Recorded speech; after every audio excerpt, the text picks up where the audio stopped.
कौन सा? सूखा, ड्रॉट। किसको क्या करते हैं? ड्रॉट के बारे में आज चर्चा करेंगे। आज की जो चर्चा हमारी होगी ड्रॉट के बारे में होगी। कल जो हमारी चर्चा चली थी वो किस पर थी? बाढ़ के ऊपर, ठीक है, कि बाढ़ क्या होते हैं, फ्लड क्या होता है, कितने प्रकार के होते हैं और उसके जो कौन कौन से ऐसे फैक्टर्स हैं जिसके कारण बाढ़ आती हैं। नहीं तो पिछले क्लासेस में हमने बाढ़ को देखा था कि बाढ़ के क्या क्या कारण। तो बाढ़ का कारण की अगर बात करें, बेसिक्स कारण हमारे पास क्या थे? अधिक वर्षा और ग्लोबल वार्मिंग के कारण जो दुनिया का टेम्परेचर बढ़ता जा रहा है, जिससे ग्लेशियर पिघल रहे हैं। क्या करें? ग्लेशियर पिघल रहे हैं, ठीक है, ग्लेशियर पिघल रहे हैं। तो ग्लेशियर पिघलने के कारण नदियों में क्या होता है? पानी की मात्रा बढ़ जाती है और ग्लेशियर के कारण नदी में जब पानी की मात्रा बढ़ जाती है, जिससे क्या होता है? बाढ़ आ जाता है। और दूसरी फैक्टर्स क्या काम करती हैं? सर अत्यधिक वर्षा काम करती हैं, है ना। ये हमारा बाढ़ का टॉपिक था कल का। इसके बाद कितने प्रकार के फ्लड होते हैं? तो कोस्टल फ्लड, तटीय बाढ़ होता है, रिवर फ्लड होता है, इसके बाद ग्राउंड वाटर फ्लड होता है, इसके बाद ड्रेन और सीवर फ्लड होता है, ड्रेन फ्लड, इसके बाद फ्लैश फ्लड होते हैं। ये इतने प्रकार के बाढ़ के आपने क्या देखे थे? टाइप्स देखे थे। उसके बाद बाढ़ के अलग अलग कारण, बाढ़ के कुछ सामान्य कारण, कुछ मौसम संबंधी कारक थे, कुछ मानवीय संबंधी कारक थे। तो उन सब कारणों के बारे में हमने चर्चा किया था। आज बात करेंगे किसके उसका इफेक्ट्स, फ्लड का क्या क्या इफेक्ट्स हो सकता है, नहीं फ्लड कितने कितने रुपए हमको प्रभावित कर सकते हैं, इसकी बात। और आज हमें देखना है क्या? आज हमें देखना है ड्रॉट के बारे में, सूखा के बारे में, ठीक है। मुझे मैं जब ये डाल रहा था टॉपिक में, बाढ़ के जस्ट बाद मैंने ड्रॉट को डाला, सूखा को डाला, सुखाड़ को डाला। तो मुझे एक बात कैसी आई कि जब बाढ़ आती तो हम लोग बोलते हैं ना, कितना पानी आ गया, कितना पानी आ गया, कितना पानी आ गया। और उसके जस्ट 1-2 महीने बाद क्या देखते हैं कि पानी अचानक गायब हो चुका है। नहीं, पानी अचानक गायब हो चुका है, खूब धूप है, मिट्टी पानी की तरस गई है। बिल्कुल अपोजिट जैसा लगता है ना। तो अपोजिट जैसा लगता है, इसीलिए मैंने क्या कर दिया, ये बाढ़ के बाद जस्ट सुखाड़ डाल दिया। क्या देखिए? सूखा की स्थिति। अभी सूखा क्या होता है? सूखा भी क्या है? एक प्राकृतिक आपदा है। सुनते होंगे कि पहले के ज़माने में अकाल पड़ जाती थी। क्या पड़ जाती थी? अकाल पड़ जाती थी। अब ये अकाल जो पड़ने का मेन कारण होता था, क्या होता था? अकाल पड़ने का मेन कारण होता था कि मिट्टी में पानी की कमी हो गई, नमी की मात्रा कम गई है। और मिट्टी में अगर नमी की मात्रा कम गई है, जिससे क्या होता है, जो कृषि उपज होनी चाहिए जितनी, उतनी पैदावार हो नहीं पाती है। और एक बात तो हमेशा से रहा है कि हम अपने क्या कर सकते हैं? खपत को जल्दी कम नहीं कर सकते। जितनी हमारी खपत है, इसको अचानक कम कर लेना ये संभव नहीं है। हाँ, धीरे धीरे उसको कम किया जा सकता है, लेकिन अचानक कम नहीं किया जा सकता। जैसे लॉकडाउन आए तो भाई लोगों की इनकम घट गई, नहीं, लेकिन जो एक्सपेंसेस थे, जो हो रहे थे वही हो रहे थे। एक्सपेंसेस घटने का नाम नहीं ले रहा था, क्योंकि एक्सपेंसेस को एक दिन में आप घटा नहीं सकते। तो अकाल पड़ने का जो मेन कारण था, अकाल मतलब क्या कहते हैं? अकाल का मतलब होता है कि भाई खाने पीने की वस्तुओं की कमी, एकदम बूढ़ा सूखा की स्थिति, भूखमरी जैसी स्थिति उत्पन्न हो जाती है। तो अकाल जो पड़ता है, उसके एक सहयोगी की बात करेंगे तो इसकी बात करेंगे, सूखा की बात करेंगे। किसकी बात करेंगे? सूखे की बात की जाएगी। अब जैसे ही सूखा आ गया, देखें मिट्टी फट सी गई है। क्या हो गई? मिट्टी फट गई है, मिट्टी में दरारें आ गई हैं। मिट्टी में आ गई, क्या आ गई हैं? दरारें। और ये दरार आने का कारण क्या है? मिट्टी में नमी की कमी। जैसे देखते होंगे कि हमारा मानव शरीर है, देखते हैं किसी के आदमी का जो पाँव फटना शुरू कर देता है, नहीं, स्किन उसके फटने शुरू कर देते हैं। तो डॉक्टर के पास आता है तो क्या कहते हैं डॉक्टर कि इनके बॉडी में या तो पानी की कमी है या खून की कमी हो गई है। क्योंकि बॉडी को चाहिए भाई नमी, बॉडी को भी सेम चीज़ें मिट्टी को भी चाहिए क्या? नमी मतलब पानी की मात्रा, पानी का अंश उसमें होना चाहिए। और पानी की मात्रा अगर नहीं है इसमें, अगर पानी की मात्रा नहीं है तो फिर क्या जाएंगे? तो फिर वहीं पर प्रॉब्लम क्या स्टार्ट होगी? मिट्टी में दरारें उत्पन्न होने लगेंगी। क्या होंगे? मिट्टी में दरारें उत्पन्न होने लगेंगी। अब अगर सूखी हुई मिट्टी है, उसमें आप फसल करोगे, क्या फसल हो पाएंगे? नहीं सर। कैसे हो पाएंगे? क्योंकि फसल को चाहिए क्या? उसकी पर्याप्त मात्रा में नमी चाहिए, ठीक है। उस हिसाब का जो मतलब पूरे मिट्टी का एक स्थिति होना चाहिए, वो होनी चाहिए। लेकिन अगर वो नहीं है तो फिर पैदावार ढंग से नहीं हो पाएगी, और पैदावार ढंग से नहीं हो पाएगी तो क्या हो जाएगा? अकाल पड़ जाएगा, भूखमरी जैसी स्थिति उत्पन्न हो जाएंगी। नहीं, तो ये भी एक प्राकृतिक आपदा है। क्या है? एक प्रकृति की आपदा है। और ये पहली ऐसी आपदा है जिसका ना तो कोई शुरुआत है और ना ही कोई अंत है। क्वेश्चन पूछा गया है यूजी नेट में, ऐसी कौन सी प्राकृतिक आपदा है जिसका ना तो कोई शुरुआत है, स्टार्ट है, और ना ही कोई अंत है। स्टार्टिंग पॉइंट भी नहीं है और ना ही एंडिंग पॉइंट है। कब खत्म होगी नहीं पता, कब स्टार्ट होगी नहीं पता। और जितने भी आपने अभी तक प्राकृतिक आपदा देखे हैं या देखेंगे, उसका क्या है, एक स्टार्टिंग है और एक एंड है। भूकंप स्टार्ट हुआ तो ऐसा नहीं कि आता ही रहेगा आता ही रहेगा आता ही रहेगा, ऐसा नहीं होगा ना, एक न एक दिन खत्म हो जाएंगे। बाढ़ की भी वही स्थिति, आएंगे खत्म हो जाएंगे। सुनामी की वही स्थिति, नहीं, ज्वालामुखी की वही स्थिति। जितने भी प्राकृतिक आपदा इस चैप्टर में आप पढ़ने जा रहे हो, सभी प्राकृतिक आपदा जो भी हमको पढ़ने हैं, सिलेबस में दिया हुआ है, उन सभी प्राकृतिक आपदा में केवल यही एक प्राकृतिक ऐसी आपदा है, ड्रॉट, सुखाड़, जिसका ना तो कोई शुरुआत है और ना ही कोई अंत है। इसका अंत भी कब होगा पता नहीं, ऐसा कोई निर्धारित चीज़ें नहीं है। तो निर्धारित नहीं, इसीलिए क्या कहेगा, इसलिए क्वेश्चन पूछा गया था, ऐसी कौन सी नेचुरल प्राकृतिक आपदा है जिसका ना तो कोई शुरुआत है और ना ही कोई अंत है। आपको आंसर क्या लगाने हैं, आपको आंसर लगाना है सूखा। क्या लगाना है आपको आंसर, सूखा लगाना है। ठीक, चलिए इस पर थोड़ा डिटेल वाइज जैसे नोट्स में लिखे हैं उसको करते हुए आगे बढ़ते हैं। सबसे पहले पिक्चर्स ही डाला गया है। हर एक प्राकृतिक आपदा का मैंने पैनल जब से आया तब से मैंने पिक्चर्स डालना शुरू किया, ताकि आपको बहुत अच्छे तरीके से दिखे। नहीं, आप जूम करके भी उसको देख सकते हो अच्छे तरीके से, जूमिंग करके भी देख सकते हो एक एक करके, ताकि कोई दिक्कत नहीं आनी चाहिए। ठीक है, ठीक। कहाँ सूखा की बात अगर हम करें, किसकी बात करें, सूखा की बात करें, तो सूखा सामान्य से अधिक शुष्क परिस्थितियों की अवधि है। शुष्क नहीं, जो सामान्य रूप से शुष्क होनी चाहिए परिस्थिति, उससे भी अधिक परिस्थिति हो गई अवधि, जिसके परिणाम स्वरूप क्या हो गया, पानी से संबंधित समस्या होती है। नहीं, जो सुखाड़ है वो किससे संबंधित समस्या है, सुखाड़ पानी से संबंधित समस्या है कि पानी की मात्रा क्या हो गई, वहाँ पर कम हो गई। क्या हो गई, पानी की मात्रा कम हो गई। सुखाड़ पानी से संबंधित समस्या है, जिस और ऐसी प्राकृतिक आपदा है जिसका ना तो कोई शुरुआत है और ना ही कोई अंत होता है। एकदम डायरेक्ट लाइन था, मैंने नोट्स का एकदम लाइट लाइन था, और क्वेश्चन पूछा भी गया है लगभग 20 वाले में या किसी 21 वाले सेट में, जिसका ना तो कोई शुरुआत और ना ही कोई अंत, डायरेक्टली लाइन थी। इसे सूखा कहते हैं। क्या कहते हैं, इसे सूखा कहते हैं। यह उस स्थिति में उत्पन्न होती है जब मिट्टी में नमी की मात्रा कम हो जाए, अर्थात उसे समय पर पानी नहीं मिल पाए। और ये सूखा तब उत्पन्न होती है जब मिट्टी में क्या हो जाती है, नमी की मात्रा, मॉइस्चर कम हो जाता है। अब ये मॉइस्चर कम क्यों हो रहा है, क्योंकि उस मिट्टी को समय पर पानी नहीं मिल रहा है। अगर समय पर पानी नहीं मिली मिट्टी को तो क्या हो जाएगा, उसकी नमी खत्म, वाटर नहीं मिलेंगे, नमी क्या हो जाएंगे, कम, खत्म हो जाएंगी, कम हो जाएंगी। और जैसे ही नमी कमी तो क्या हो जाएगा, ये स्थिति उत्पन्न हो जाएगा, कौन सा, सुखाड़ का। कौन सा स्थिति उत्पन्न हो जाएगा, सुखाड़ वाला स्थिति फिर से उत्पन्न हो जाएगा। इतना तक क्लियर। चलिए इसके बाद हम बात करेंगे किसकी, टाइप्स ऑफ ड्रॉट की। कौन कौन से तरह के ड्रॉट होते हैं, सूखा कितने प्रकार की होती है। एग्रीकल्चरल ड्रॉट, उसके बाद meteorological drought, hydrological drought, psycho economic drought. कितने प्रकार की ड्रॉट, सूखा कितने प्रकार की, एग्रीकल्चर कृषि वाली, मेट्रोलॉजिकल मौसम वाली, हाइड्रोलॉजिकल ठीक है जल वाली, साइको इकोनॉमिक। इतने प्रकार की क्या होती है, ड्रॉट होती है। कौन कौन सी, agriculture, meteorological, hydrological, socio economic. इसके डिटेल्स नीचे दिए गए। सबसे पहला बात करेंगे किसकी, मेट्रोलॉजिकल ड्रॉट की बात की जाएगी। किसकी बात की जाएगी, मेट्रोलॉजिकल ड्रॉट की बात की जाएगी। बोला कि मेट्रोलॉजिकल ड्रॉट की अगर हम बात करें, मौसम संबंधी सूखा की बात करें, इसमें क्या होगा, बोला मौसम संबंधी सूखे को आमतौर पर शुष्कता की डिग्री कुछ समान या औसत मात्रा की तुलना में कुछ शुष्क अवधि के आधार पर परिभाषित किया जाता है। मतलब शुष्क वाली स्थिति उत्पन्न हो गई है। मौसम संबंधी सूखे की परिभाषाओं को क्षेत्र विशेष के रूप में माना जा सकता है। क्यों, क्योंकि वायुमंडलीय परिस्थितियों के परिणाम स्वरूप वर्षा की कमी एक क्षेत्र से दूसरे क्षेत्र में अत्यधिक परिवर्तनशील होती है। बोला कि मौसम संबंधी सूखे की बात करेंगे हम, किसकी बात करेंगे, मौसम संबंधी सूखे की बात करेंगे।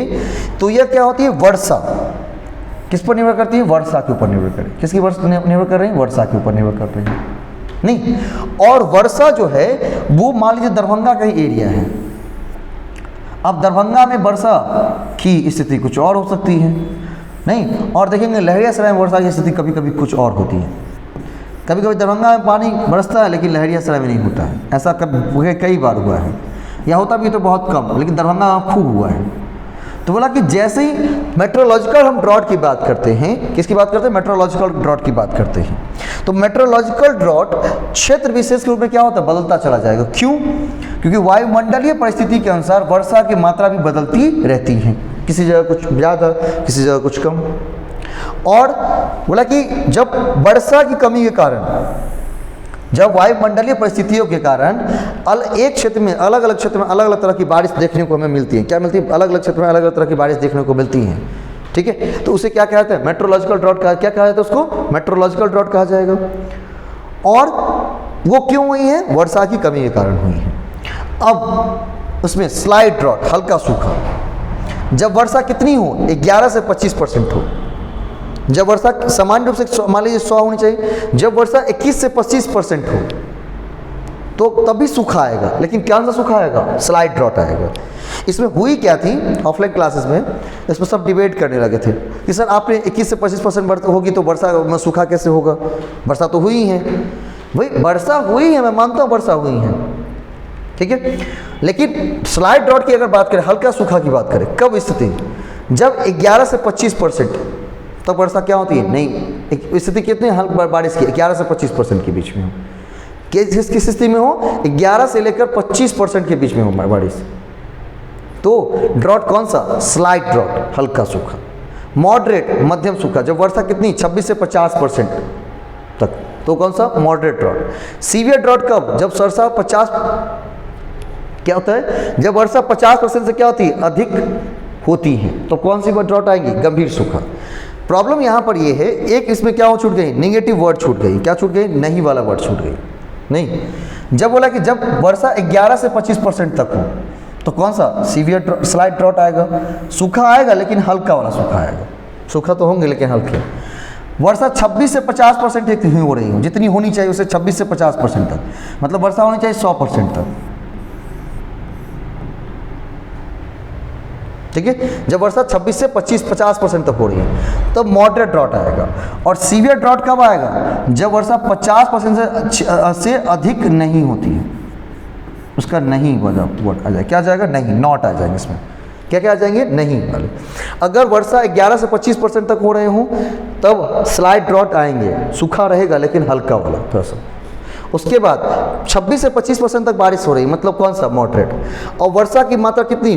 50% से अधिक नहीं होती वर्षा, 50% से ज़्यादा, बारिश की मात्रा 50% से कम हो जाती है। क्या होती है? जितनी वर्षा होनी चाहिए उससे 50% वर्षा कम हो गई। इसको इस तरह से लिख लेंगे, ठीक है। इसको मैं चेंज करता हूँ अगले स्लाइड में, तो तभी यहाँ अभी लिख लीजिएगा। अगर वर्षा 11 से 25% हुई हो, कितनी? 11 से 25% तक वर्षा की मात्रा 11 से 25% तक कम हो जाए तो कितना? हल्का सूखा आ जाएगा। क्या जाएगा? हल्का सूखा आ जाएगा। हल्का सूखा की स्थिति ऊपर हो जाएगी। सूखा तो होंगे लेकिन हल्का वाला, ठीक है। अगर बारिश की मात्रा 26 से लेकर 50% तक कम हो जाए, क्या हो जाए? कम हो जाए। मैंने निशान लगा दिया, कम हो जाए। क्या हो जाए? कम हो जाए। तो कौन सा आ जाएगा? हमारा मध्यम सूखा आ जाएगा। कौन सा सूखा आ जाएगा? मध्यम सूखा। सूखा तो आएंगे लेकिन मध्यम वाले।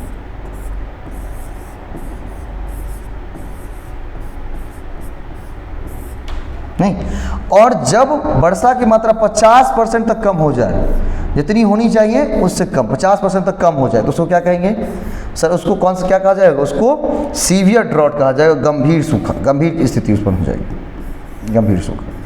जब बारिश की मात्रा क्या हो जाए? कम हो जाए, गंभीर सूखा।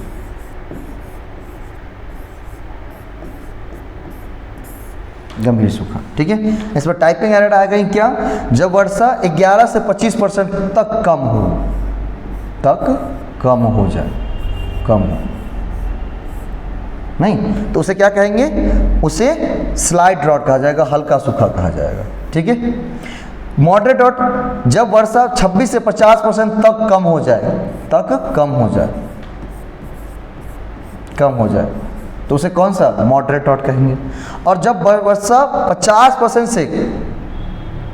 से अधिक मात्रा में कम हो जाए, 50% से अधिक मात्रा तक कम हो जाती हैं, तो उसे क्या कहेंगे? उसे सीवियर ड्रॉट कहा जाएगा। बात समझ गए? नहीं तो मैं फिर से एक बार बढ़िया तरीके से उसको कर देता हूँ, रुकिए।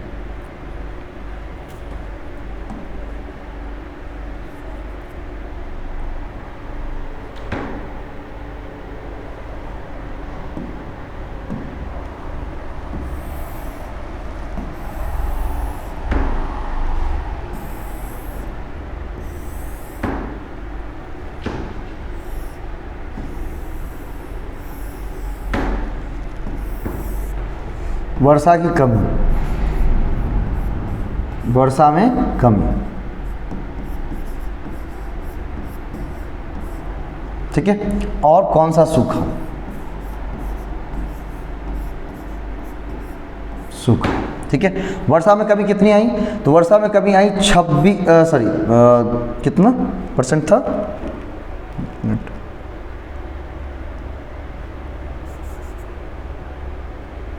11 से लेकर के 25% तक। क्या होगा, अच्छा लाइट कलर यूज करूँ, कोई बात नहीं। तो ये कौन सा होगा, हल्का सूखा होगा। अब ठीक है, जिस कलर का पेन आप चाहेंगे उस कलर का पेन ही हो सकता है। हाँ, आप पीला चाहेंगे पीला हो सकता है, कोई भी जो कलर लेना चाहे वो ले सकते हैं। 26 से लेकर 25% तक वर्षा, अब ये और ज़्यादा अच्छा लग रहा है नहीं, 26 से 50% तक वर्षा कम हो जाए तो कौन सा, मध्यम सूखा जाए, क्या जाएगा, मध्यम सूखा जाएगा। और अगर वर्षा कितनी 50% तक कम हो जाए, 50% से अधिक,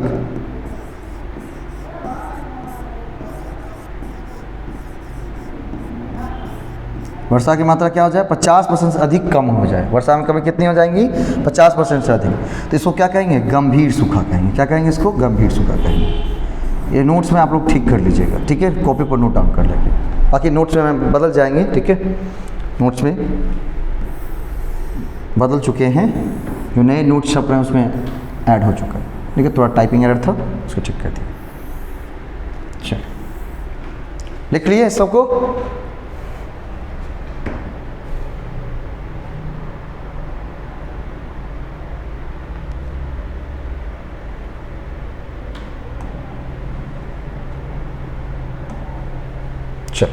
सेव कर लिए इसको। वर्षा में कमी कितनी, अगर वर्षा में 21 से लेकर 25% तक कमी हो जाए। सामान्य वर्षा कितनी होती है, 100%। 100% तो वर्षा होनी चाहिए ना, कोई भी चीज़ अपने आप में 100%। अगर उसमें 11 से 25% तक कमी आई तो हल्का सूखा कहेंगे उसको, क्या कहेंगे, हल्का सूखा कहेंगे। इसके बाद अगर 26 से लेकर 50% तक वर्षा में कमी हुई तो उसको मध्यम सूखा कहेंगे। और अगर सर 50% से अधिक कमी हो जाए बारिश में तो उसको गंभीर सूखा कहेंगे। क्या कहेंगे उसको, गंभीर सूखा कहा जाए, ठीक है। सब कोई नोट कर लिए हैं, फटाफट पेन कॉपी लेके बैठते हैं ना, नहीं तो कम से कम नोट्स लेके जरूर बैठिए। ये नहीं, एक पंडित जी आते हैं ऑनलाइन क्लास ऑफलाइन क्लास में, वो नोट्स लेके नहीं आते, उनको मिला हुआ है लेकिन वो लेके नहीं आते। अब बोले वो आप लेके क्यों नहीं आते, 10 सर भारी लगता है। ओ वाह, नहीं इतना पतला नोट्स है, वो भी भारी लगने वाला है भाई, क्या बात करते, एकदम हल्के नोट्स है वो। चलिए इसके बाद दूसरी ड्रॉट क्या आ जाएंगे हमारी, मौसम संबंधी मेट्रोलॉजिकल, मौसम संबंधी हमने ड्रॉट पढ़ लिया है। दूसरा ड्रॉट जो होता है हमारा कौन सा होता है, एग्रीकल्चरल ड्रॉट। क्या है, एग्रीकल्चरल ड्रॉट, कृषि सूखा इसको कहते हैं। क्या कहते हैं इसको, कृषि सूखा कहते हैं। कृषि सूखा की अगर हम बात करें तो बोला कृषि सूखे की परिभाषा फसल के विकास के विभिन्न चरणों के दौरान उभरने से लेकर परिपक्वता तक फसलों की परिवर्तनशील संवेदनशीलता को ध्यान में रखने में सक्षम होनी चाहिए। बोला कि अगर हम कृषि सूखा की बात करते हैं, किसकी बात करते हैं, कृषि सूखा की बात करते हैं, तो यहाँ पर सर हम कृषि सूखा में, कृषि सूखा संबंधित होता किससे, एक फसल के कहाँ से, उद्भव से लेकर परिपक्वता तक। फसल के कहाँ से, फसल के परिपक्वता, उद्भव से लेकर के, मतलब उद्गम से लेकर के। उद्गम मतलब कि हम सबसे पहले फसल तो नहीं डालते हैं ना, बीज डालते हैं। क्या डालते हैं उसको, बीज डालते हैं। मिट्टी में क्या डालते हैं, बीज। तो वो जो बीज उद्गम की अवस्था में आएगा, उसमें से उद्गम बीज जो हमने डाला मिट्टी के अंदर, वो उद्गम की अवस्था में आई और उद्गम से कहाँ पहुँच रही हैं, परिपक्वता तक।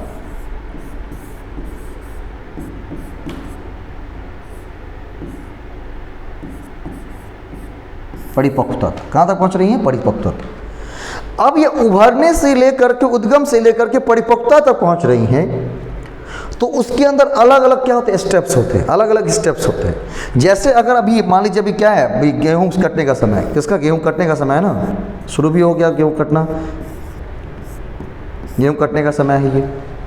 तो गेहूं कटने का समय है, इसको क्या कर, बोया कब गया था गेहूं को, तो गेहूं को सर बोया गया था नवंबर दिसंबर महीने में। यही महीना होता है ना, कौन से महीने में गेहूं कब बोया जाता है,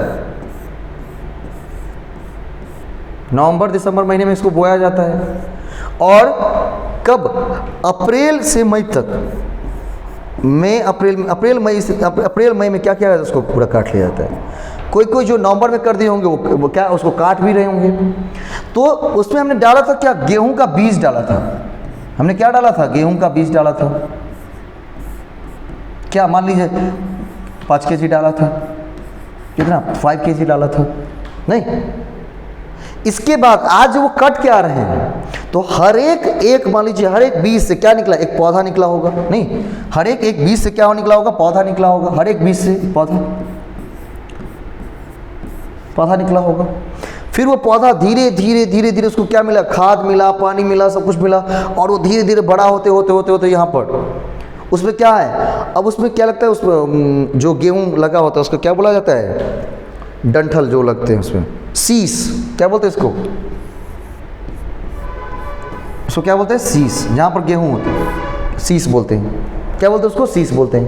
गेहूं के जो ऊपर में लगा होता है, नहीं, शीश, जहाँ पर गेहूं है। बाकी जो भी पार्ट है उस पूरे पौधे का, उस गेहूं के पौधे का, उसका क्या बनता है?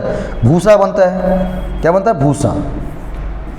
जब गेहूं आप अभी काट रहे होंगे, फिर थ्रेशरिंग होगा तो क्या निकल के आएगा? सिर्फ गेहूं निकल के आएगा ना। खाने वाली चीज़ में हमारे खाने के लिए क्या निकलेगा? गेहूं। और प्राकृतिक हमारे साथ साथ और भी जीव है ना, जैसे गाय है, भैंस है, और भी जीव है, तो उसको खाने के लिए क्या दे देगा? भूसा दे देगा। उसको खाने के लिए क्या दे दिया? भूसा, कि तुम भूसा खाओ। ये कौन खाएगा? ये मनुष्य खाएगा गेहूँ। हम भूसा नहीं खा सकते। और हम क्या मानते हैं? अगर हम गाय को बहुत ज़्यादा मान रहे हैं, भैंस को, तो हम अपनी गेहूं में से क्या करते हैं? उसको खिचड़ी बना करके उसको खिलाते रहते।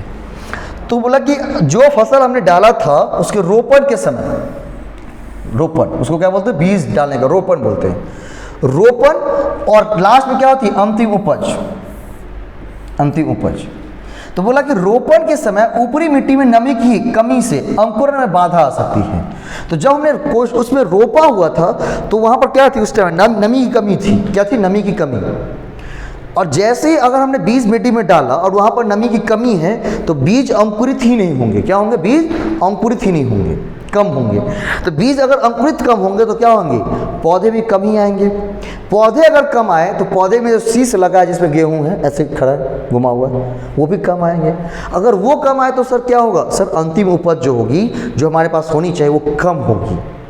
इन कंपेयर, मान लीजिए जैसे उसी मैंने ऑफलाइन में बात की थी कि जितना अभी मेरे पास खेत है, सेम टू सेम खेत जब मेरे दादाजी जिंदा थे तब भी था। जितना लैंड उस टाइम था, सेम टू सेम लैंड उतना आज भी है लगभग। लेकिन पैदावार के बारे में बात करें तो क्या है? दोनों में अंतर हो गई है। क्यों? तो एक तो क्या हो गई? खाद डाल रहे थे, मिट्टी भी दूषित हो गई। दूसरी, जैसे ही अब मान लीजिए धान करने का समय होता है, धान रोपने का समय होता है, बारिश ही नहीं होती। क्या होती? बारिश ही नहीं होती। और लोग सिंचाई करके कितना गेहूँ, मतलब कितना धान क्या कर सकते हैं? रोपण कर सकते हैं, इसलिए छोड़ देते हैं। लेकिन उस टाइम ऐसी व्यवस्था नहीं थी। नहीं, वर्षा हो जाती थी।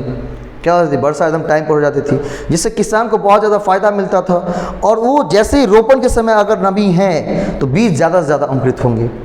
और दूसरी बात कि रोपण के समय तो होने ही चाहिए, साथ ही साथ रोपण के बाद जब उसमें क्या होना चाहिए? जब वो एकदम इस स्थिति में आए कि अब उसमें फसल लगने वाले हैं, तब भी उसमें नमी होनी चाहिए। जब वो पौधा बड़ा हुआ तब भी उसमें नमी होनी चाहिए। लेकिन हर एक स्थिति में नमी की मात्रा उसको अलग अलग चाहिए। सबसे ज़्यादा चाहिए कब? जब उसमें बीज डाला गया है तब, क्योंकि अभी वो अंकुरित हो रहा है। जैसे इसको एग्जाम्पल ले सकते हैं, बचपन, हमारा जो बचपन बीता है, तो सबसे ज़्यादा केयर की जरूरत कहाँ पर होती है? टीचिंग एप्टीट्यूड हमको पढ़ाता है। एक विद्यार्थी को सबसे ज़्यादा मतलब कौन सी अवस्था होती है या कौन शिक्षण का कौन सा स्तर है जहाँ पर एक टीचर अपने स्टूडेंट को बहुत अच्छे तरीके से एकदम क्लोज सुपरविजन में रखता है। क्वेश्चन नेट के अंदर आए हुए हैं, ऐसी कौन सी अवस्था है जिस अवस्था में एक टीचर अपने स्टूडेंट को क्लोज सुपरवाइज करता है? क्या करता है? क्लोज सुपरवाइज का मतलब बहुत नज़दीक से उसको देखने की जरूरत होती है। नज़दीक से देखने की जरूरत मतलब क्या? वो होमवर्क किया कि नहीं किया, उससे कॉपी चेक करना। लेकिन अभी मैं आपकी कॉपी नहीं चेक कर रहा हूँ, बस आपको बता दे रहा हूँ और आप लिख रहे हो। ठीक है? क्यों? तो अभी उतनी अब क्लोज सुपरविजन की जरूरत नहीं है, क्योंकि हम सब इस अवस्था में हैं जहाँ क्लोज सुपरविजन की नहीं, बस एक सहयोग की आवश्यकता है। लेकिन जब हम बचपन में थे तो वहाँ पर क्लोज सुपरविजन की आवश्यकता थी। ठीक यही बातें कहाँ पर रिपीट होती हैं? सर ठीक यही बातें रिपीट होती हैं आपके फसल में भी जब वो अंकुरित होने की अवस्था में होता है तो वो उसको ज़्यादा चाहिए नमी, फिर वो जितना ज़्यादा बड़ा होता चला गया धीरे धीरे नमी की मात्रा कम, लेकिन नमी की मात्रा होनी चाहिए, ऐसा नहीं कि शून्य हो जाएगा, नमी की मात्रा होनी चाहिए। जैसा कि आप पढ़ाई कर रहे हैं तो अब भी पढ़ रहे हैं, जब आप मान लीजिए JRF हो भी जाए, प्रोफेसर बन जाए, तभी जो पढ़ेंगे तो सुपरविज़न की ज़रूरत है लेकिन कम है, ना के बराबर, लेकिन है ज़रूर। जीरो कभी नहीं हो सकता, क्योंकि अगर आदमी के ऊपर से सुपरविज़न को हटा दिया जाए तो आदमी वर्क ही नहीं करेगा, चाहे वो मैं हूँ चाहे आप हो। आप हैं सुपरवाइज करने के लिए, इसीलिए मैं इतना एक्टिवली काम कर रहा हूँ, नहीं या और भी लोग हैं जिनके सुपरविज़न के चलते मैं इतना एक्टिवली काम कर रहा हूँ। और आप एक्टिवली इसलिए आ जाते हैं कि भाई आज सामने वाला क्या कर रहा है, एक्टिवली वर्क कर रहा है ना। चलिए समझ में आ गया होगा। एग्रीकल्चर ड्रॉट, जैसे क्या कहेंगे, एग्रीकल्चरल ड्रॉट, कोई दिक्कत यहाँ तक भी नहीं ना। इसके बाद हाइड्रोलॉजिकल ड्रॉट की बात की जाएगी। किसकी बात की जाएगी, हाइड्रोलॉजिकल ड्रॉट की बात की जाएगी। बोला हाइड्रोलॉजिकल सूखा सतह या उप सतह जल आपूर्ति यानी धारा प्रवाह, जलाशय और झील के स्तर, भूजल पर वर्षा की अवधि, बर्फबारी की कमी के प्रभाव से जुड़ा होता है। हाइड्रोलॉजिकल सूखा आमतौर पर मौसम संबंधी और किसी सूखे की घटना के साथ या बाद में होता है। हाइड्रोलॉजिकल सिस्टम के घटकों जैसे मिट्टी की नमी, धारा प्रवाह, भूजल और जलाशय के स्तर में अवक्षेपण की कमी को प्रदर्शित करने में अधिक समय लगता है। नतीजन ये प्रभाव अन्य आर्थिक क्षेत्रों में प्रभाव के साथ चरण से बाहर हो जाते हैं। अब ये सर हाइड्रोलॉजिकल ड्रॉट कौन सा है, आपने तो मौसम संबंधी बता दिया, नहीं बारिश की मात्रा कम हो गई, मिट्टी में नमी की मात्रा कम हो। एग्रीकल्चर ड्रॉट का बता दिया कि भाई वह सूखा जो कि क्या एग्रीकल्चर, मतलब एग्रीकल्चर मतलब खेती से संबंधित जो फसल उपजाने जा रहे हैं उसके कहाँ से लेकर के, उसके अंकुरण से लेकर के उसके उपज तक जो होनी चाहिए, नहीं, और उसी में जो कमी आ जाती है जिस वजह से पैदावार प्रभावित होता है, उपज प्रभावित होती है, उसे क्या कहते हैं, उसे एग्रीकल्चर ड्रॉट कहते हैं। अब बात हम किसकी कर रहे हैं, हाइड्रोलॉजिकल ड्रॉट की बात करें। किसकी बात कर रहे हैं, हाइड्रोलॉजिकल ड्रॉट की बात कर रहे हैं। अगर हाइड्रोलॉजिकल ड्रॉट की बात करें, देखेंगे अब गर्मी आ रही है तो जो जलाशय है, जलाशय मतलब नदी, जलाशय मतलब जहाँ जल का आश्रय हो, तो जलाशय में कौन कौन से आ जाती है, नदी हो जाती है, तालाब आ जाता है, झील आ जाता है। नदी, तालाब, जगह हिंदी में की कोई छू, पोखरी हिंदी में क्या कहते हैं, उसको क्या कहते हैं, पोखरी भी कहते हैं, पोखरा, झील,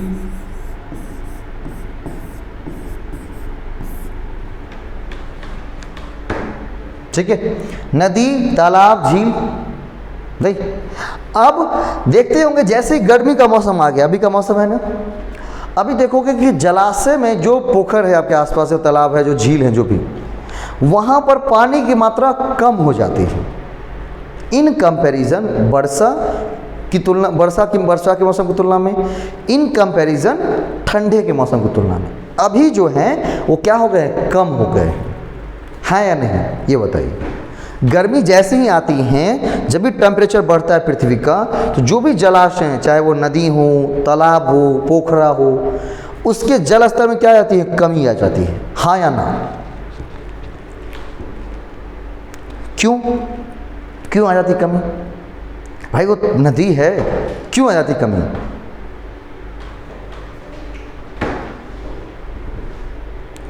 पानी का लेवल घट जाता, क्यों घटता है, बिल्कुल हाँ, ये सर गर्मी होने के कारण वाष्पीकरण की मात्रा क्या होती है, बढ़ जाती है।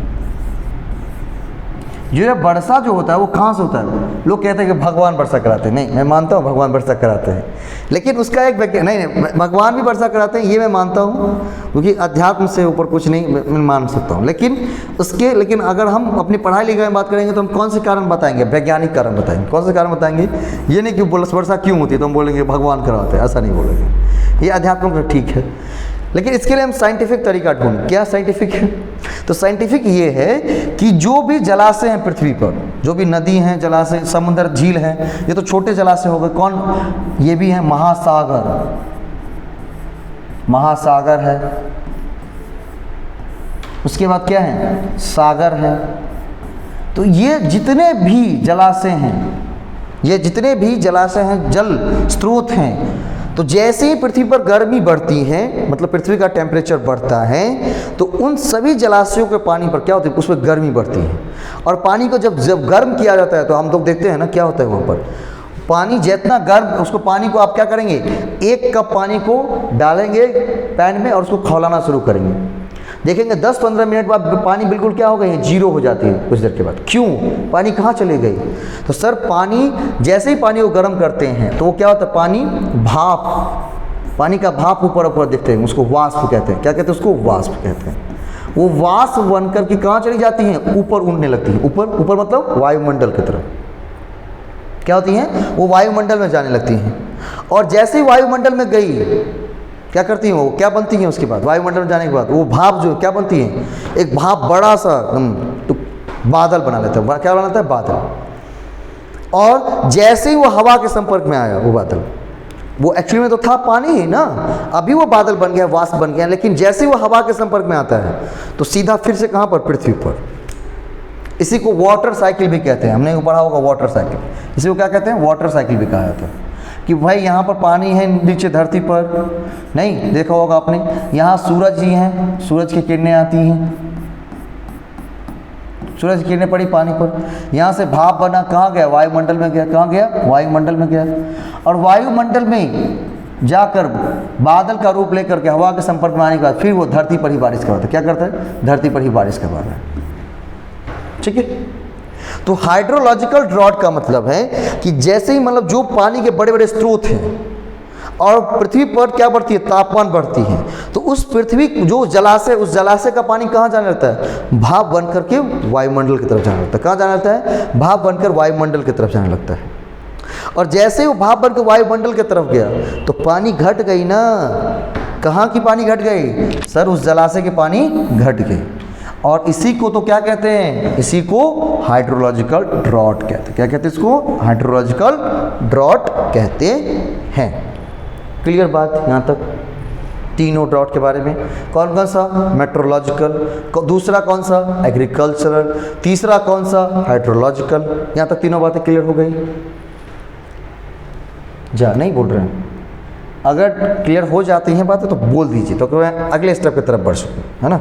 आप लोग नहीं बोलते तो फिर समस्या खड़ी हो जाती है, ये समझ में आया नहीं आया क्या नहीं। लेकिन आप सबके सहयोग, प्यार और ईश्वर की असीम कृपा से ये तो बात है मेरे में कि अगर एक बार बता दूं तो आप समझ जाते हैं उसको, कोई दिक्कत नहीं होती। हाँ चलो, सोशियो इकोनॉमिक ड्रॉट। चौथा ड्रॉट कौन सा होगा हमारा? सोशियो इकोनॉमिक, सामाजिक आर्थिक। नहीं, नाम से ही स्पष्ट है क्या? सामाजिक, और उसमें क्या दूसरा जुड़ा हुआ है? आर्थिक।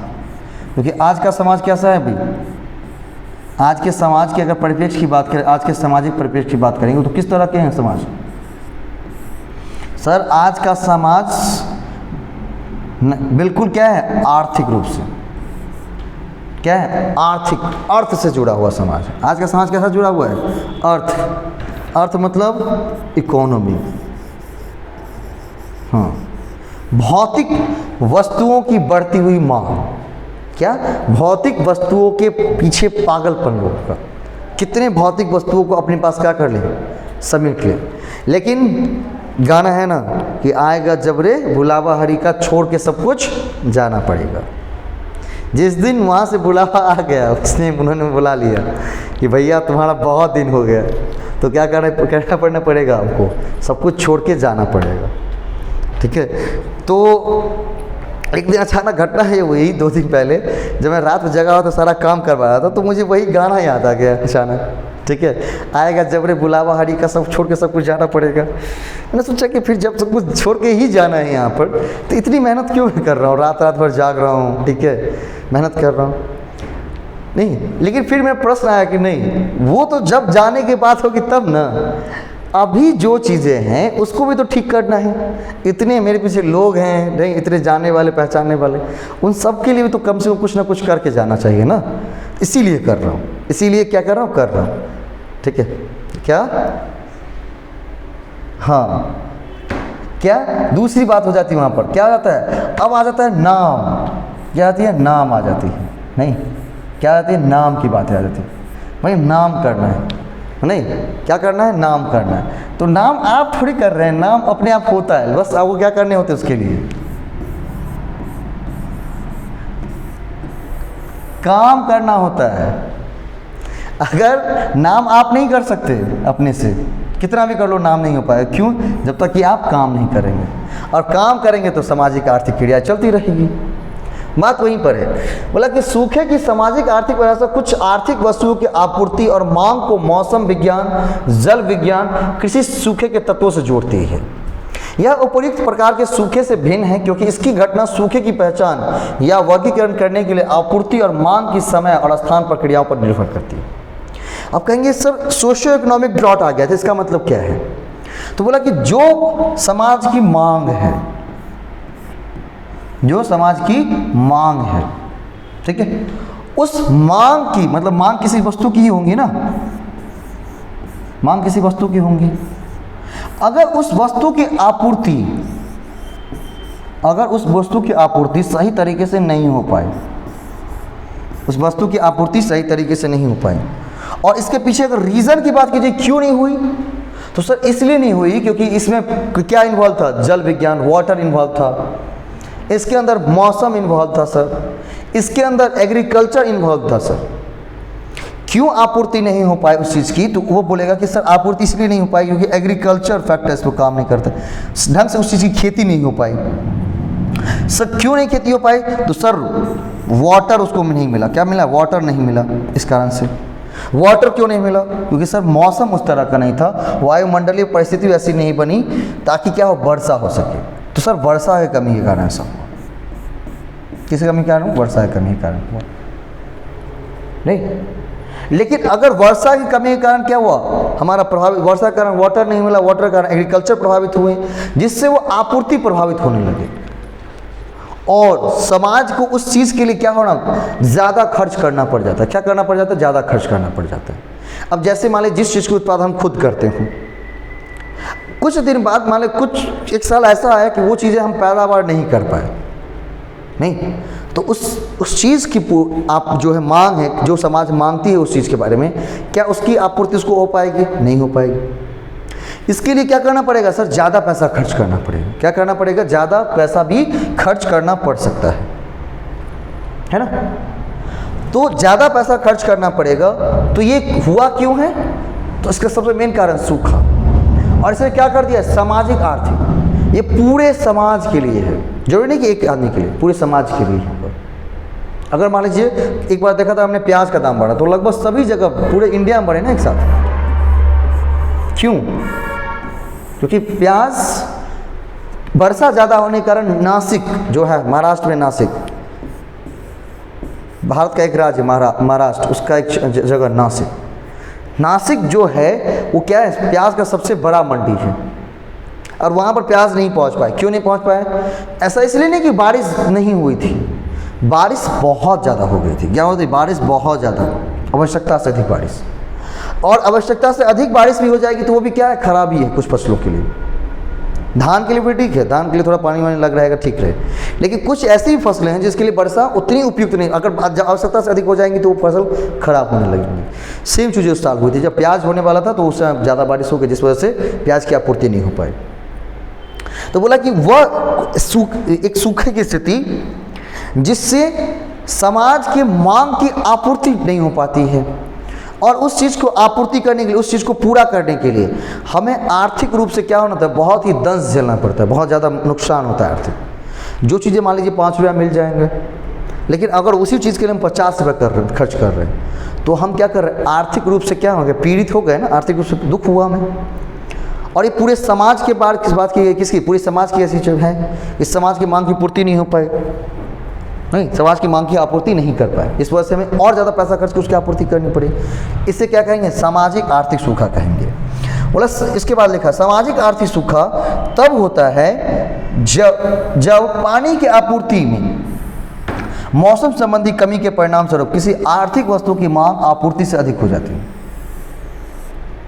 ठीक है, उसकी मांग जो है आपूर्ति से अधिक, जितनी आपूर्ति उससे ज़्यादा अधिक मांग, जितनी आपूर्ति मतलब जितना हम पूरा कर सकते हैं उससे ज़्यादा मांग हो गया है। और इसमें क्या इन्वॉल्व हो गई, पानी की आपूर्ति में, और पानी जैसे ही हो गया तो क्या आ गए, मौसम संबंधी आ गई। जैसे ही पानी आ गया तो क्या आ गया, उसमें मौसम संबंधी कारण आ गए। अभी लिखा था ना कि भाई एग्रीकल्चर आपूर्ति क्यों नहीं हो पाई, तो सर एग्रीकल्चर ढंग से नहीं हो पाया। क्यों नहीं हो पाएगा, वाटर नहीं मिला। क्यों नहीं मिला, वर्षा नहीं हुई सर। मेन फिर कारण कहाँ पे आ जाता है, मौसम पर ही। जैसे ही मौसम किसकी कमी के कारण, मौसम की कमी, मौसम के विलग होने के कारण, मतलब उसके ढंग से नहीं काम करने, मौसम के कारण क्या हुआ, वर्षा नहीं हो पाई, जिस वजह से पानी आपूर्ति नहीं हो पाई। पानी आपूर्ति नहीं हुई तो एग्रीकल्चर नहीं हुआ। एग्रीकल्चर नहीं हुआ तो जो समाज की आर्थिक वस्तुओं की कुछ मांग थी, उस मांग को हम पूरा नहीं कर पाए सर। इसीलिए इसको क्या कहेंगे, सोशियो इकोनॉमिक ड्रॉट कहा जाएगा। क्या कहा जाएगा उसको, सोशियो इकोनॉमिक ड्रॉट कहा जाएगा। अब एक फिगर आप देख रहे होंगे, एक फिगर आपके सामने यहाँ प्रेजेंट चल रहा होगा। कौन सा, यहाँ लिखा हुआ मेट्रोलॉजिकल ड्रॉट। क्या लिखा हुआ है, मेट्रोलॉजिकल ड्रॉट। इसके बाद हाइड्रोलॉजिकल ड्रॉट, इसके बाद एग्रीकल्चरल ड्रॉट। और इस तीनों को अगर इन्वॉल्व कर दे, इस तीनों को, तो क्या बनेगा, socio economic drought. Socio economic drought कौन कौन सा, तो सर मेट्रोलॉजिकल ड्रॉट MD,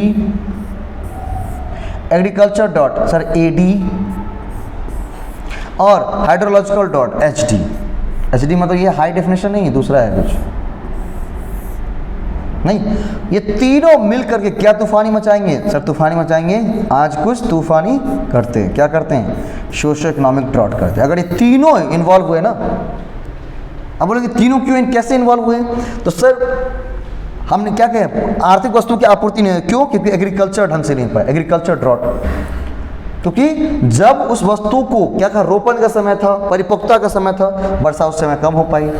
वर्षा कम क्यों हो पाई, तो सर वर्षा कम हो पाई इसलिए ताकि पानी की कमी थी, पानी की कमी तो हाइड्रोलॉजिकल ड्रॉट। और पानी का कमी क्यों थी, तो बोलेगा बॉस पानी की कमी इसलिए थी क्योंकि मेट्रोलॉजिकल ड्रॉट, मौसम संबंधी, मौसम ढंग का नहीं था, वायुमंडलीय परिस्थिति उस तरह की नहीं बनी, वर्षा नहीं हुई, पानी की मात्रा कम हो गई। पानी की मात्रा कम हुई तो एग्रीकल्चर प्रभावित हुआ। और अगर ये तीनों हुआ ना, अगर ये तीनों हुआ तो फिर क्या हो जाएगा सर, ये हो जाएगा सोशियो इकोनॉमिक ड्रॉट हो जाएगा। क्या हो जाएगा, सोशियो इकोनॉमिक ड्रॉट की स्थिति उत्पन्न हो जाएगी। करेक्ट, कोई प्रॉब्लम यहाँ तक चारों को समझने में आई हो, बढ़िया तरीके से समझ में आया हो गया होगा। यहाँ तक समझने में कोई दिक्कत ही ना। चलिए, इसके बाद है आपका क्या, कौन से उपाय किए जाने चाहिए कि हम ड्रॉट से बच सकें। सॉरी, क्या क्या कारण है, कॉजेज ऑफ ड्रॉट, क्या क्या कॉजेज, ड्रॉट के क्या क्या कॉजेज हो सकते हैं, क्या क्या कारण हो सकते हैं। तो अगर ड्रॉट के कॉजेज की बात की जाएगी, किसकी बात की जाएगी, कॉजेज ऑफ ड्रॉट की बात की जाएगी। सबसे पहला कॉज क्या होगा सर, भूमि और जल का तापमान सूखे कारण होता है। भूमि और जल का तापमान जो है, भूमि और जल का तापमान मतलब भूमि का तापमान बढ़ जाए, जल में तापमान बढ़ जाए, तो ये दोनों कारण किसके बनते हैं, सूखा। सबसे पहला फैक्टर क्या आ गया, तापमान। यहां पर देखेंगे तो सबसे पहला फैक्टर क्या आ गया, तापमान। क्या आ गई, तापमान की बात आ गई। तो भूमि और जल का तापमान सूखे का कारण बनता है। जैसे जैसे समग्र तापमान में वृद्धि होती है, अधिक पानी का वाष्पीकरण होता है, नहीं अभी हमने बताया, और गंभीर मौसम की स्थिति में वृद्धि होती है। परिदृश्य और फसलों को जीवित रहने के लिए अधिक पानी की आवश्यकता होती है, और कुल मिलाकर पानी की मांग बढ़ जाती है। क्या होती है, कुल मिलाकर पानी की मांग बढ़ जाती है। नहीं कि जैसे जैसे ओवरऑल तापमान में वृद्धि होगी तो दो चीज़ें होती हैं। क्या चीज़ें होंगी, तो फसलों को भी जीवित रहने के लिए और परिदृश्य जो भी जीव जंतु हैं इस पृथ्वी पर, उन सबको जीवित रहने के लिए पानी की मांग जो है बढ़ जाएगी। क्या होगी, पानी की मांग बढ़ जाएगी। कॉजेज ऑफ ड्रॉट, ठीक है। नहीं, और पानी की मात्रा बढ़ गई है, पानी है नहीं, क्योंकि तापमान बढ़ने के कारण पानी सारा क्या हो गया, भाप बनकर वायुमंडल में पहुँच चुका है। तो क्या हो जाएगा सर, ड्रॉट की स्थिति पर क्या हो जाएंगे, ड्रॉट की स्थिति। बोला कि वायु परिसंचरण और मौसम का पैटर्न भी सूखे का कारण बनता है। क्या बनता है सर, मौसम का पैटर्न। अभी 2 दिन पहले कुछ 2 दिन पहले बढ़िया बारिश हुई थी, तगड़ी बारिश हुई थी एकदम सुबह में। क्या होती है, सुबह में बारिश हुई थी, और सुबह में बारिश होता है तो पूरा दिन जैसे लगता है कि एकदम ठीक कर दिया है। स्टूडेंट को लगे थोड़ी क्या जाना, आज नहीं होंगे सर, ऑफलाइन क्लास में थोड़े होंगे। नहीं भैया, बारिश हो कुछ भी हो, मैं आता ही हूँ। अगर आप आएंगे तो मैं पढ़ाऊँगा, नहीं आएंगे तो किसको पढ़ाऊँगा, टेबल को तो नहीं पढ़ा सकता, तो वही ऑनलाइन क्लासेस रिकॉर्ड करूँगा या कुछ पढ़ूँगा अपने से। तो बोला कि जो मौसम का पैटर्न भी क्या करता है, सूखे के कारण बनता है। तो अभी जो ये थी बिन मौसम बरसात थी, इसको क्या कहते हैं, बिन मौसम बरसात, क्योंकि ये बरसात का समय नहीं है, ये है बहुत ही कड़कती धूप का समय।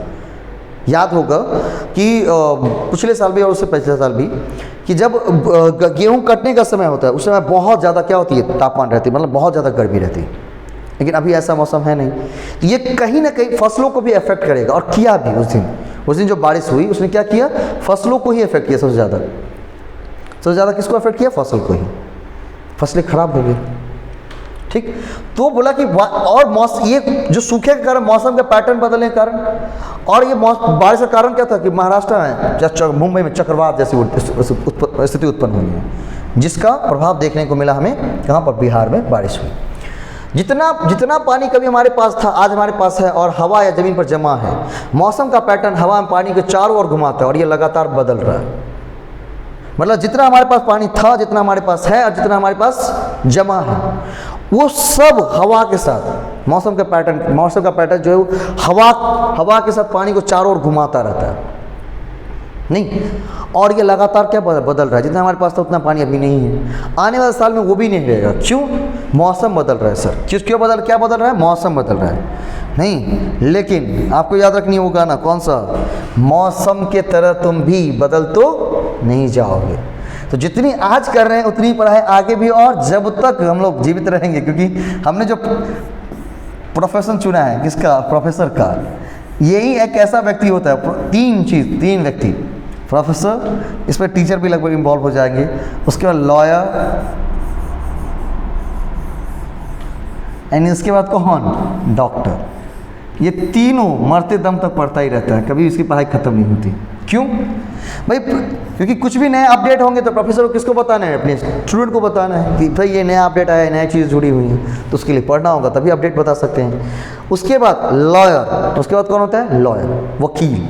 अगर वो क्या होती है, हर एक बार धाराएं, सेक्शन, सब सेक्शन जुड़ता रहता है, हटता रहता है कानून से, उसको जानकारी होनी चाहिए, तभी वो अपने क्लाइंट को क्या कर सकता है, वो केस जितवा सकता है। डॉक्टर को सबसे, डॉक्टर क्यों भाई, कुछ नई मेडिसिन, नई टेक्नोलॉजी आई है जिससे क्या हो सकते हैं, आदमी की जान बचाए जा सकते हैं, तो उसको सीखना पड़ेगा तभी जाकर वो अप्लाई कर सकता है। तो ये तीनों हमेशा पढ़ते रहते हैं। तो इसीलिए हमें मौसम की तरह तुम भी बदल तो जाना जाओगे, ऐसा कथन दिमाग में नहीं लाना है। ठीक है, मौसम बदल रहा है, बदलने दीजिए, पानी कमी हो रही है, होनी दीजिए, लेकिन हमें नहीं बदलना है, क्योंकि आप बदलेंगे तो पूरा जग बदल जाएगा। आप बदले तो पूरा जग बदला।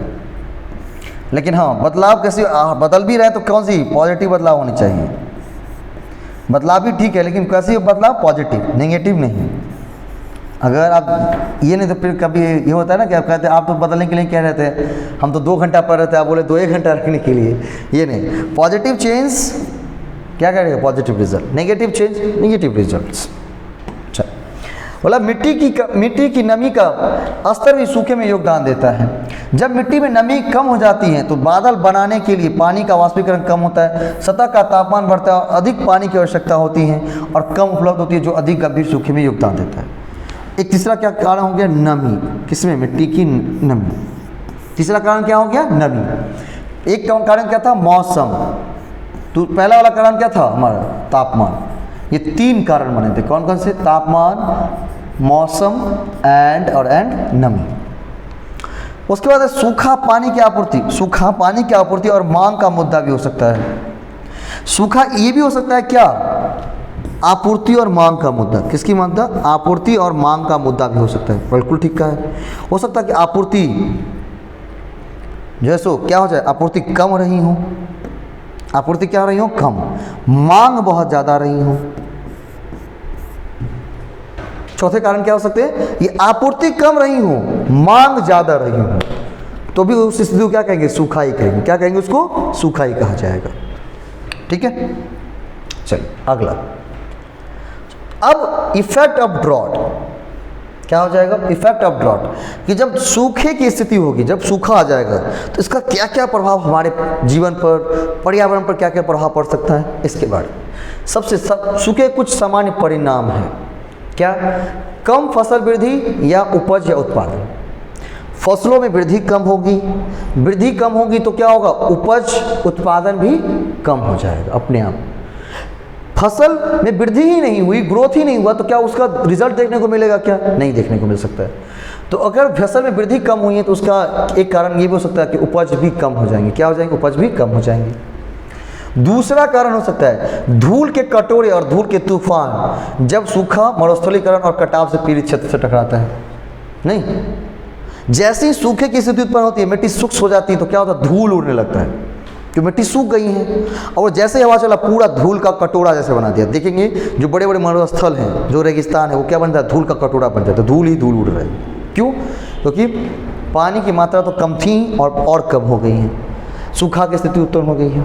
अकाल, सबसे बड़ा कारण क्या? अकाल आ जाएगा, भूखमरी की स्थिति उत्पन्न हो जाएगी। क्या आ जाएंगी? भूखमरी की स्थिति उत्पन्न हो जाएंगी। लोग दाने दाने को तरस जाएंगे।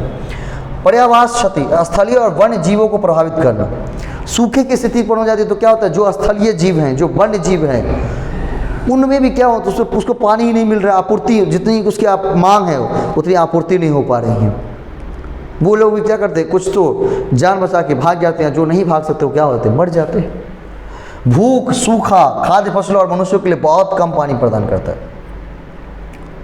सूखा जो है खाद्य फसल और मनुष्य के लिए बहुत कम पानी प्रदान करता है। जितनी हमारी नीड है उससे कम पानी मिल रहा है, और जैसे ही जितनी हमारी नीड है उससे कम पानी मिल रहा है तो क्या हो जाएगा? हमें कुपोषण नहीं, निर्जलीकरण।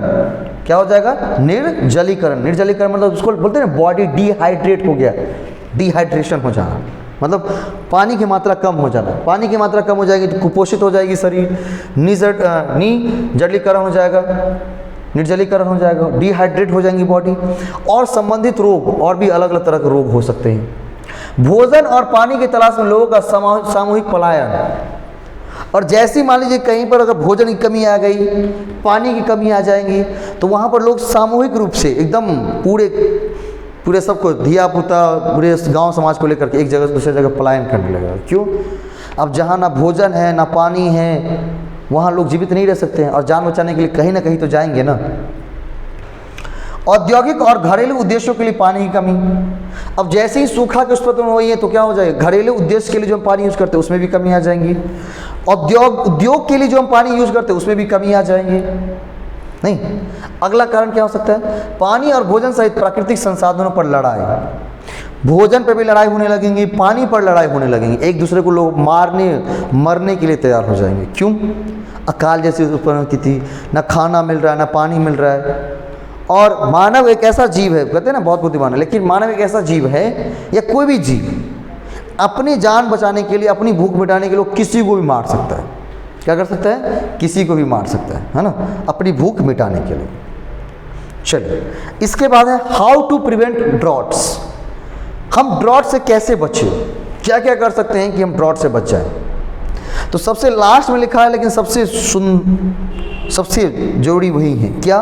पानी का विवेकपूर्ण उपयोग। कौन सा? पानी का विवेकपूर्ण उपयोग। एकदम विवेकपूर्ण उपयोग करना है कि कितना पानी खर्च करना चाहिए, जितना खर्च करना चाहिए उतना ही खर्च करें, ज़्यादा ना खर्च करें, क्योंकि मनुष्य एक विवेकशील प्राणी है। तो मनुष्य का काम है कि जो भी हमें संसाधन मिले हैं उसको अच्छी तरह से यूज भी करें, और जितना हमारे यूज पड़े उतना ही यूज करें, बाकी आगे के लिए बचा कर रखते हैं। नहीं, जैसे आज MDG मैंने पढ़ा है तो उसमें भी बात कही गई हैं, ये सारी जो भुखमरी जो भी चीज़ें बताई गई हैं इनकी तरफ। क्यों? ऐसा नहीं कि जो रिसोर्सेज हमको मिला हम सब खत्म कर दें। हम सब का ये दायित्व है कि जो पृथ्वी पर रिसोर्सेज हमें मिले वो आगे आने वाले जनरेशन को भी हम प्रदान करें। नहीं तो आगे आने वाले जनरेशन क्या करेंगे? आपको गाली देंगे, नहीं आपको कोसेंगे कि भाई सब तुम ही यूज करके चले गए, आज मेरे लिए कुछ भी नहीं बचा। तो जो भी स्वच्छ हवा है, स्वच्छ पानी है, स्वच्छ धरती है, उसको उसके लिए भी रहने दें। ये मानव का कर्तव्य होना चाहिए, इसीलिए मनुष्य को विवेकशील कहा गया है। तो पानी का विवेकपूर्ण उपयोग, सबसे पहले क्या? पानी का विवेकपूर्ण उपयोग करना। क्या करना? पानी का विवेकपूर्ण उपयोग करना, है ना। नॉलेज, पूरे नॉलेजबल क्या करना है? सिस्टम बनाना, ताकि हम पानी को कैसे यूज करें, नहीं पानी कम से कम बर्बाद हो। बोला कि राष्ट्रीय जल संसाधनों, नदियों को आपस में जोड़ना। सरकार क्या योजना कर रही है? जितने भी जल संसाधन नदी हैं सबको आपस में जोड़ रही हैं। क्या कर रही हैं? आपस में जोड़ रही हैं। क्यों? क्योंकि किसी भी नदी में पानी की तब कमी नहीं रहेगी, एक दूसरे से वो पानी लेकर के बैलेंस बनाई रहेगी हमेशा। दूसरा, कृषि और सिंचाई पैटर्न में बदलाव की जरूरत है। जो हमारा एग्रीकल्चर है, जो हमारा इरिगेशन सिस्टम है, सिंचाई वाली व्यवस्था है, उसको बदलने की ज़रूरत है। अब ये नहीं कि पानी क्या कर रहे हैं, पानी से पानी दे रहे हैं खेत में तो पूरा एकदम पानी लगा दिया ठेहुन ठेहुन, नहीं, एक फव्वारा टाइप का सिंचाई आता है। क्या आता है? फव्वारे टाइप का सिंचाई आता है, देखे होंगे अब, नहीं, फव्वारे टाइप का सिंचाई, एक फव्वारा जैसे निकलता रहता है पूरा, वो ऐसा सिस्टम लगाया जाए। क्या किया जाए? अभी हम सिंचाई पैटर्न को हमको बदलने की जरूरत है, नहीं। उसके बाद है जल परिवहन चैनलों को ठीक से बनाए रखने की आवश्यकता, मतलब वो परिवहन जिससे जो जल चैनल है, वाटर चैनल है, उसको ठीक से बनाना, ताकि वाटर की कम से कम बर्बादी हो। नहीं, अब देखेंगे कि नल जल योजना है, मुख्यमंत्री जी का नल जल योजना है। अब सामान्य रूप से कभी दरभंगा में निकलते हैं तो देखते हैं कि भाई वो मोहल्ले में पानी बह रहा है। क्यों ऐसा प्रॉब्लम? इसलिए हो रहा है कि जो जल परिवहन के, वाटर के जो ट्रांसपोर्टेशन के जो चैनल है वो ठीक से नहीं काम कर रहे, जिससे जल के क्या हो रही है? बर्बादी हो रही है। जल गहन उद्योगों को जल की कमी वाले क्षेत्रों से दूर होना चाहिए। जिस क्षेत्र में जल की कमी हो गई है, कमी होने वाली है, वहाँ से उन उद्योगों को दूर कर देना जिसमें जल ज़्यादा इस्तेमाल होता है, वहाँ से दूर कर देना, उसको नदी की तरफ, नदी के आसपास ले जाना। हम जितना वर्षा जल जमा कर सकते हैं उतना कर लें। इसको क्या कहते हैं? रेन हार्वेस्टिंग कहते हैं, रेन हार्वेस्टिंग कहते हैं इसको। हम जितना वर्षा जल को क्या कर सकते हैं? संचय कर सकते हैं, वो कर लेनी चाहिए। अभी जो मुख्यमंत्री जी के बिहार में योजना है, क्या 7 निश्चय के तहत जल जीवन हरियाली, वो क्या कहते हैं? सारे तालाब, जलाशय, झील सबको क्या किया जाए? साफ किया जाए, सबको एकदम सुव्यवस्थित तरीके से जैसा पहले था वैसा लाया जाए। ये नहीं कि वो बेवकूफ़ है, ऐसा नहीं कि उन्होंने काफ़ी सोच समझ करके ये बातें रखी हैं, क्योंकि आने वाले समय में सबसे ज़्यादा जरूरत किसकी है? पानी की, और वो सबसे ज़्यादा कमी हो जाएंगी। तो कम से कम जो रेन वाटर को रेन हार्वेस्टिंग करेंगे, रेन वाटर को संचय करेंगे, तो संचय करने के लिए कोई स्थान तो होना चाहिए ना, सही स्थान। तो सही स्थान कौन सा है? झील है, जलाशय है, पोखरा है, ये सारा, ठीक है। इसीलिए इतनी योजना पर खर्च की जा रही है। और उसके बाद जो नहीं सुधरने वाले हैं, क्या है? जो नहीं सुधरने वाले हैं, उसके लिए, सुधारने के लिए क्या करना चाहिए?